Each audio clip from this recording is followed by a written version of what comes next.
A professor spent 10 years secretly documenting a creature that copied human behavior perfectly.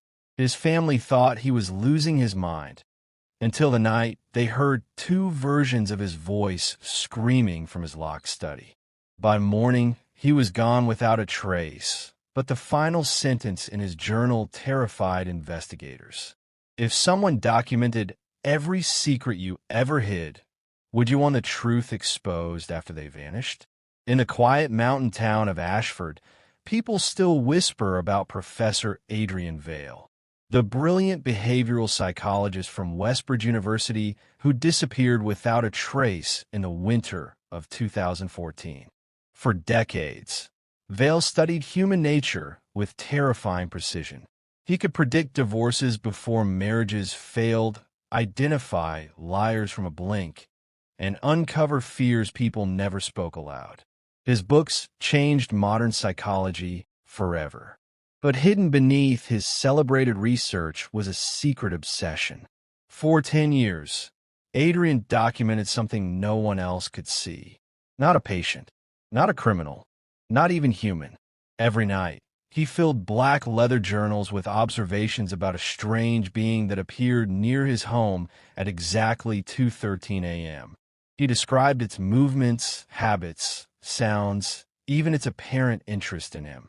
His family believed the journals were fiction, until the final entry.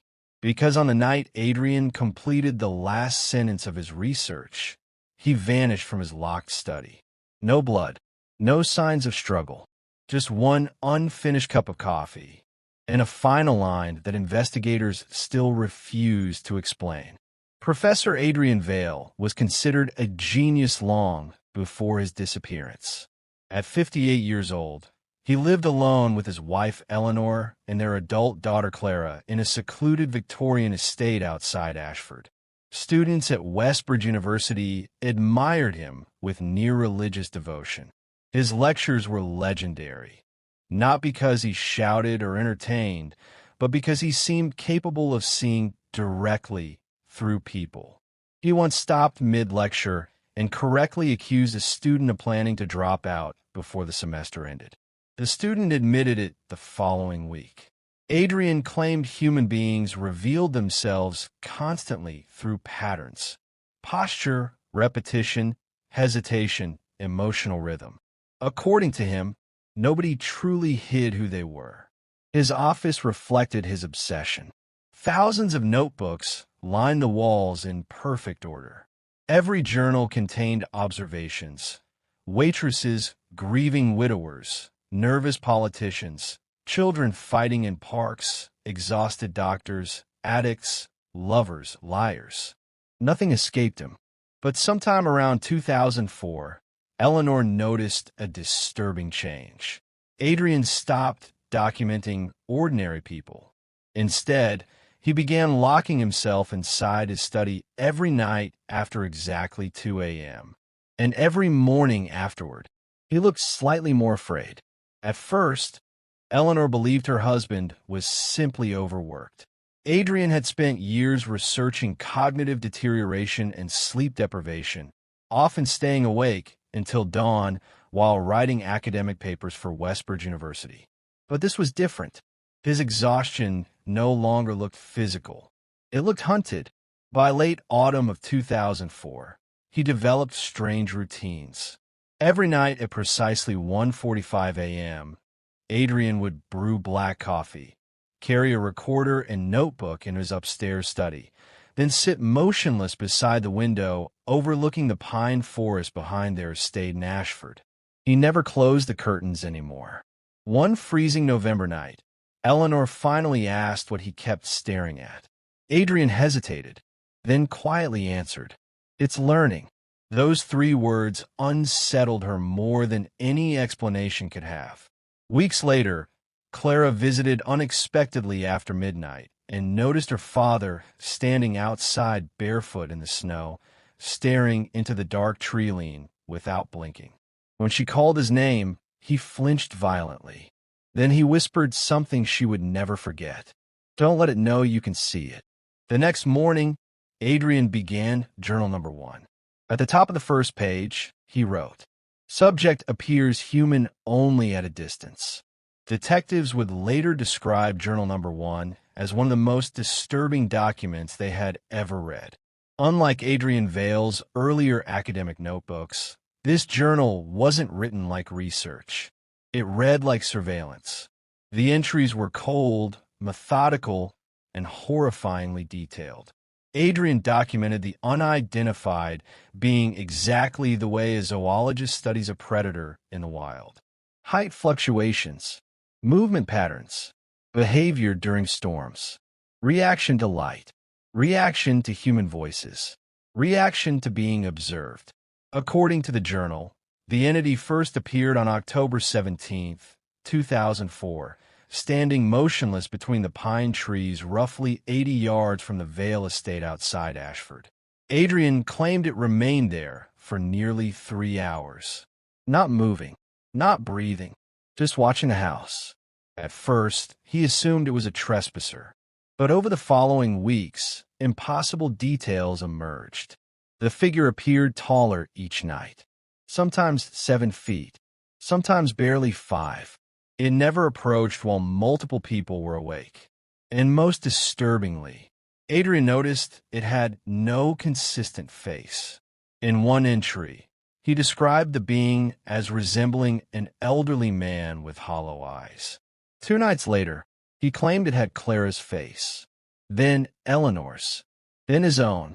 But every description ended with the same sentence. The eyes remain wrong. By the spring of 2005, Adrian no longer referred to the figure as it. He began calling it the visitor. Journal Number 3 revealed something even more terrifying. Adrian believed the being followed specific rules, and he was studying them. According to his notes, the visitor never appeared before 2:13 a.m. It avoided direct light, never crossed running water, and only approached the house when someone inside was emotionally distressed. Adrian tested these patterns obsessively. He intentionally left lights on throughout the estate. The visitor remained hidden. He played recordings of laughter from inside the study. No appearance. But after an argument between Eleanor and Clara one stormy night in Ashford, Adrian documented the entity standing directly outside the upstairs window for the first time, smiling. That same night, he added another chilling observation. It imitates emotion before understanding it. The journals became increasingly erratic after that. Adrian claimed the being copied voices imperfectly from the woods at night. Eleanor once heard her dead mother calling from outside the back porch. Clara reported hearing Adrian's voice whispering her name while he slept upstairs. But Adrian refused to contact authorities because, according to his writings, the visitor wanted attention, and he feared acknowledgement would invite it inside. In 2007, Adrian's obsession escalated beyond journals. He began making recordings. After his disappearance, investigators recovered 32 cassette tapes hidden inside a locked cabinet beneath the study floorboards in the Vale estate outside Ashford. Most were labeled only with dates and times. Nearly all began the same way. Silence. Then Adrian whispering observations into a recorder. The early tapes sounded rational, almost scientific, but the later recordings terrified investigators. On tape 14, Adrian could be heard breathing heavily while repeating, "It's closer tonight." Then came a sound nobody could explain. A voice. Not distorted, not mechanical, human. It softly repeated Adrian's own words back to him seconds after he spoke them. Investigators initially believed someone was outside the window, mimicking him, until they heard the final seconds of the tape. The voice continued speaking, even after Adrian stopped. Tape 21 was worse. At exactly 2:13 a.m., loud knocking echoed through the study door while Adrian panicked in the background. Eleanor later confirmed something impossible. That night, the study door had been open the entire time. But the most disturbing recording was tape 32.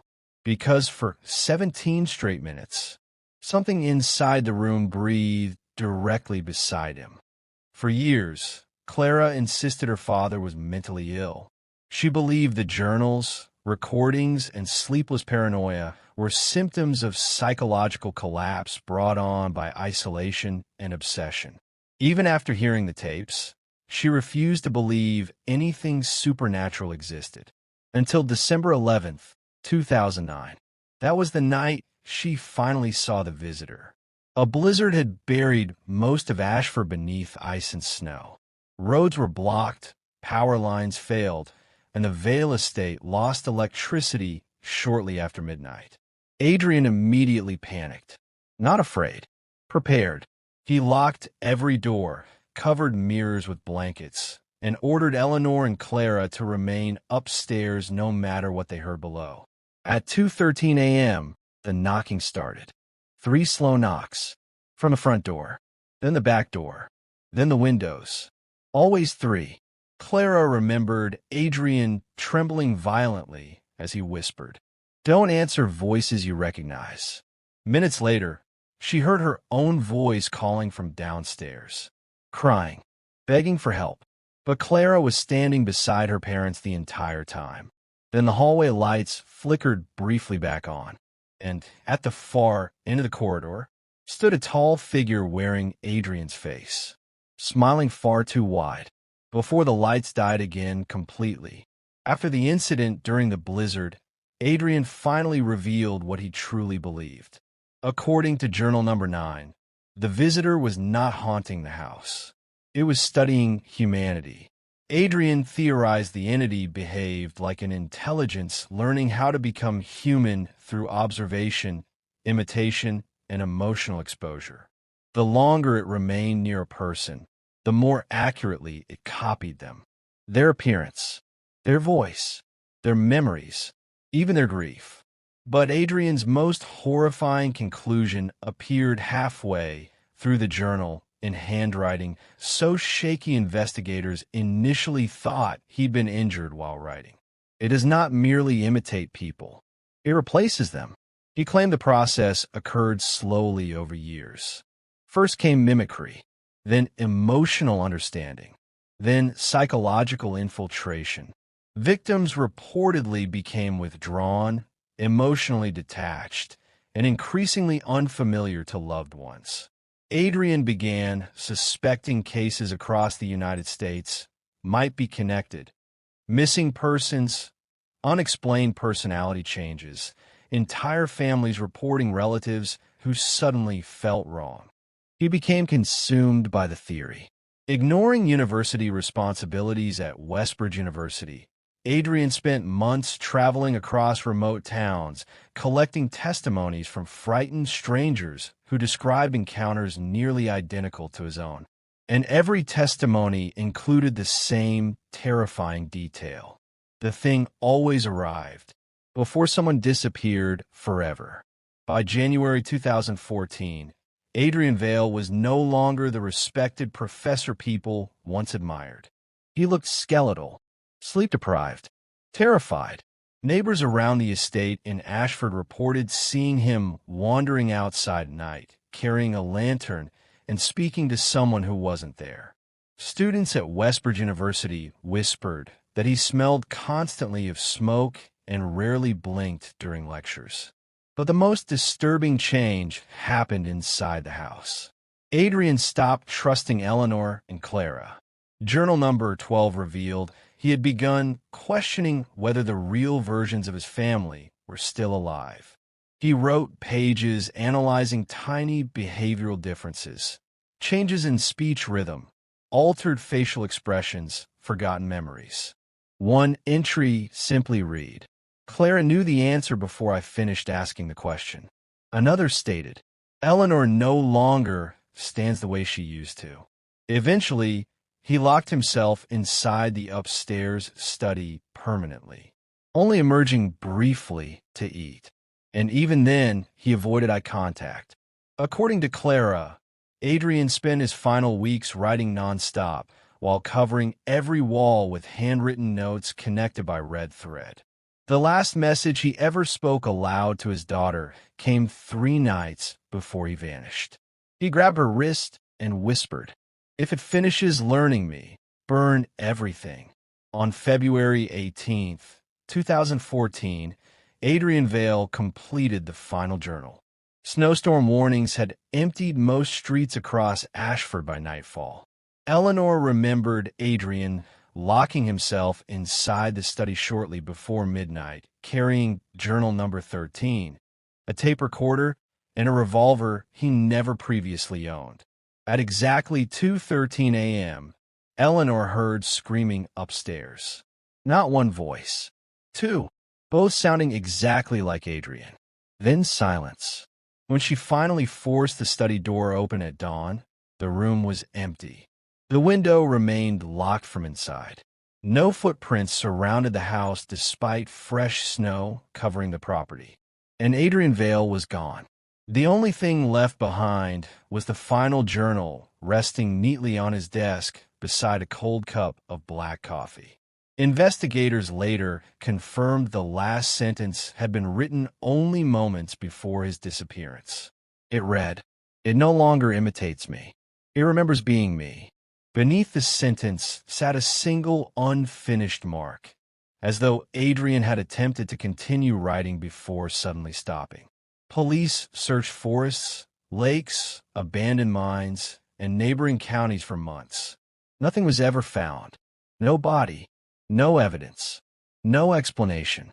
But Detective Harold Morrow reportedly resigned from the case after reading the final journal, because he claimed one detail inside it proved Adrian had been telling the truth. Detective Harold Morrow had investigated disappearances for nearly 27 years across Colorado. He did not believe in ghosts. He did not believe in monsters. And he certainly did not believe Professor Adrian Vale had vanished through supernatural means. At least not initially. But 3 weeks after Adrian's disappearance, Morrow made a discovery that permanently changed the investigation. While reviewing journal number 13, he noticed Adrian had documented conversations word for word before they happened. Entire pages described future arguments, phone calls, weather conditions, and even police responses with impossible accuracy. One entry written 2 days before the disappearance stated, "Detective Morrow will notice the painting first. He will pretend not to be afraid." Morrow had indeed noticed a painting immediately upon entering the study, a portrait hanging crooked above Adrian's desk, a detail never released publicly. The journal also described Morrow removing his wedding ring while reading the final pages. According to his former partner, Detective Lisa Navarro, Morrow unconsciously removed the ring whenever deeply anxious. Again, something Adrian could not possibly have known beforehand. But the final page terrified Morrow most, because beneath Adrian's last entry, written in different handwriting, were 6 simple words. "You finally brought him to me." More than a decade after Professor Adrian Vale vanished from his locked study in Ashford, people still debate what truly happened that winter night.